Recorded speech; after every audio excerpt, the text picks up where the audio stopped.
and a little backstory on this video. I was planning on doing a preview for the UFC fight tomorrow, and that's what I was planning on doing, and I came on, I was piddling around, and I came across something which made me go, I can't do it now.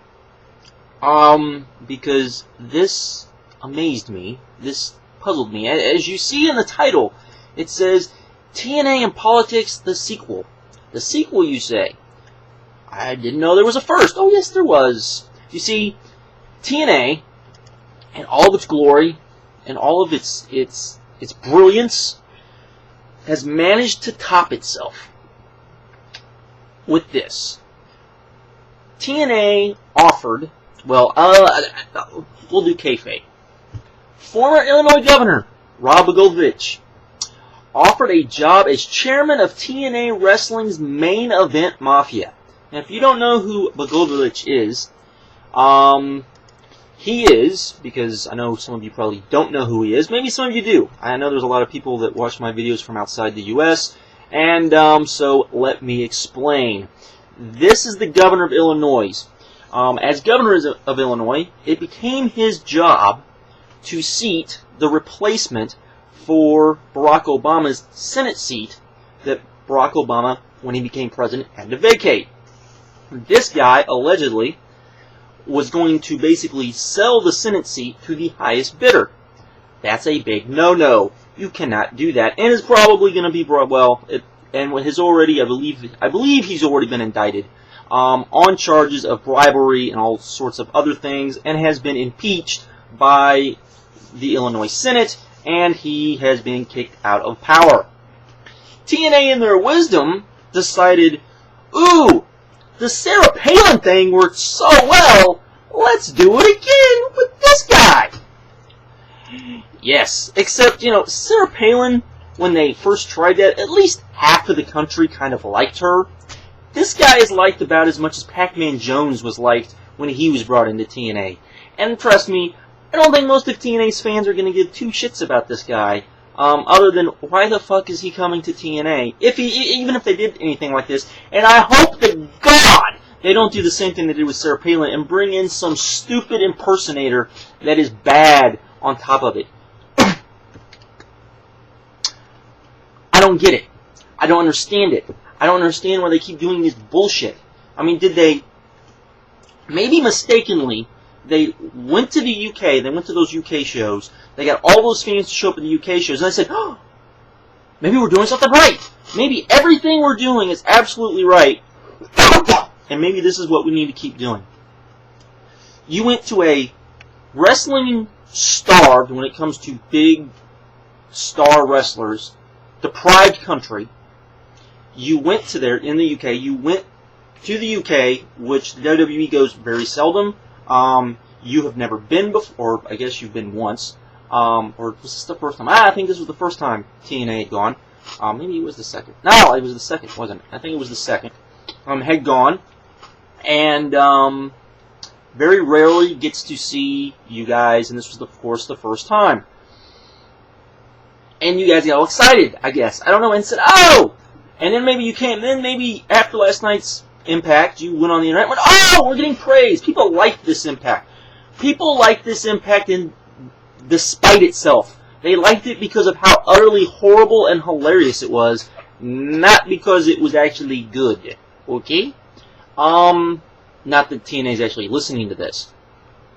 So I don't get it.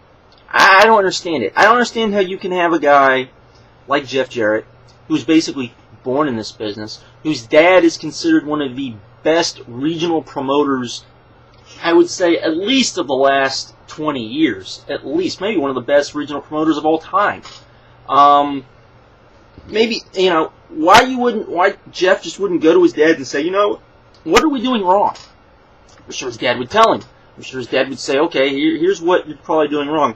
Then again, maybe Jeff goes, well, my dad never made it on the big stage, so, his opinion doesn't matter that much, and I don't really want to tell him that, so I'm just going to sit back. I don't know. I know after reading this crap, I stood there and said, I want to hear Jerry Jarrett, I want to hear Jim Cornette, I want to hear Bill Watts, I want to hear Paul Heyman. Hey, Gabe Skopowski didn't do nothing.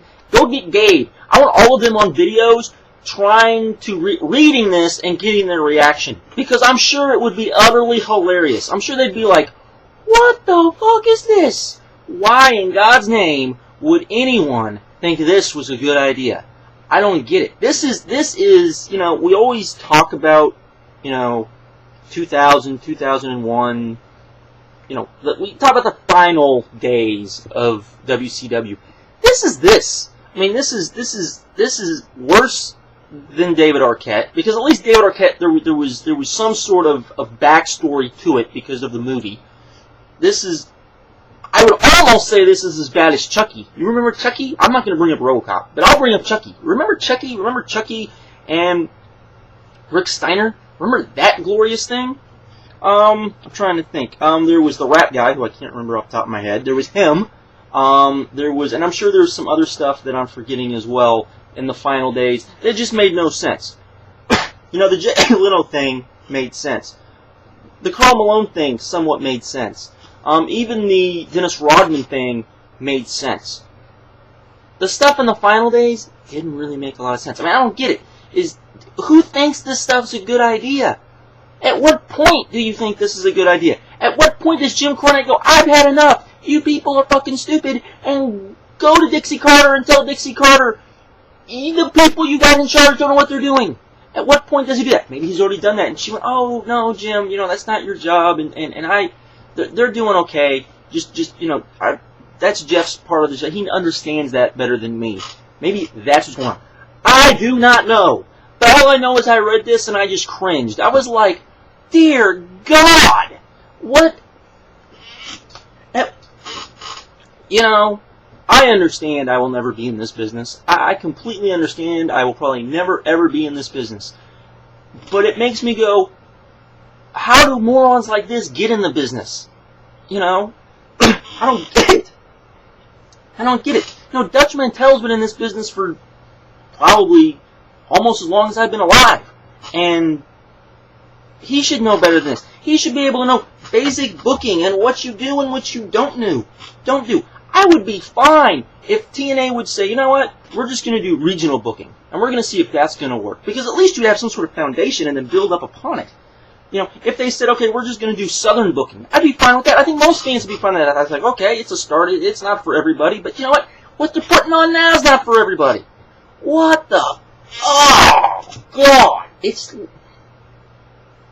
I cannot believe that they decided to do this. You know, I wasn't even as angry until I turned on and I started talking about this, because now I'm talking about it. Now I can't even believe I'm talking about them bringing in another fucking governor into their, you know, what kind of press do they think they're going to get press off of this? What the hell? I'm serious. Who thought this was a good idea? You know, I hope the dirt sheets go out and say, "Okay, this was this guy's idea." I'm sure it was Vince Russo's. I don't know. Does Vince Russo think that going back and rehashing ideas from 10 years ago is a good thing? I don't think it's a good thing. I think part of that actually is that he has no. Probably the ideas that he has now are not the ideas that, you know, everyone says, "Oh no, why don't you do more of the stuff of the attitude area stuff, because that worked." And he doesn't know how to do that anymore, and so he's just rehashing ideas. I think that's part of the problem. Maybe. I don't know. I don't even want to fathom what this is about. I don't. I hope to God this is just something they stuck up on the website, and I'm overreacting, and that would be fine, and that, you know, in a couple of days it'll go away. Maybe that will happen. Of course, that's what we thought would happen with the Sarah Palin thing, too. And that's not what happened. You know, that's not what happened at all. We all know what happened after that. And yeah, we didn't even, I don't want to go there. But, what in God's... I just want to make sure I get this. The Main Event Mafia has now offered a guy who's never been in wrestling. I thought the whole point of the Main Event Mafia was about respect and guys that have been in the business and the young guys respecting it. You know, I thought it was all about that. And this is the best you can do. Is you can think of, ooh, let's bring in this governor. Because he's hot. He's on the news all the time. Maybe that's what we should do. Huh? What makes you think this is a brilliant idea? And maybe, who knows, maybe somewhere down, maybe this will work. Maybe I'm mistaken. I don't think so. This is just stupid. This is the sort of thing that just makes you go, this company doesn't get it. This company doesn't understand it. This company just doesn't fathom what's good and what's bad. It's like, let's just throw it out there, and if it works, it works, and if it doesn't, it doesn't. I don't get it. Anyways, TNA, this is stupid. Stay out of the politics. It doesn't work when WWE does it. What makes you think you're going to be able to do it? When, you guys don't have the resources. If WWE can't do it with all their resources and pull it off, what makes you think you can do it with all your resources and with your little resources and pull it off? Something like this. I can understand TNA pulling off some things that TNA can't for various reasons, or the WWE can't for various reasons, but I could get that. But to try to pull off something like this, and it's like, somewhere WWE, people are laughing their fool asses off, going, dear God, this was stupid. Why would you think this was good? Holy moly. This was crap. The WWE, I'm not even going to get into that. I'm not even going to get into the whole Rosie, Madonna. I'm not going to get into Rosie and Trump. I'm not going to get into Hillary and Obama, which, by the way, was funny. To me, that was funny. To me, that was actually somewhat entertaining. I know not to anyone else, but they only did it once. They only did it once. Anyways, oh God. Anyways, I just thought I would come on here and share that and vent my frustration for this company that doesn't know what the fuck they're doing. Apparently. Dear God. I wish to God that they would listen to the fans. I'm not saying listen to me. Just listen to your diehard fans that are now like, you haven't given them a reason to buy this pay-per-view in the next week. You haven't. And maybe it'll be good. I could see maybe it being good, but I don't think so. And I will have no idea what you guys are going to do for lockdown. Really, I don't get it. I don't understand it, And the thing is, TNA should be able to book better than the WWE, because for those of you that don't know, apparently, TNA actually writes out their storylines. They actually plan out their storylines long in advance, and that's the way they do it. Unlike the WWE, which will instantly change the storyline from day to day, because Vince is crazy, apparently. Or, of course, that is the rumor. I should say, those are the rumors. So you would think, if that's correct, that TNA would have a better grasp on what works, what could change, You plan it out, okay, and as we go along, we can change a little bit here and there, and what works and what doesn't work, unlike the WWE that doesn't even give stuff a chance to work. So, I don't know. I just can't believe they're going to do this. I don't get it. I'm out. Later.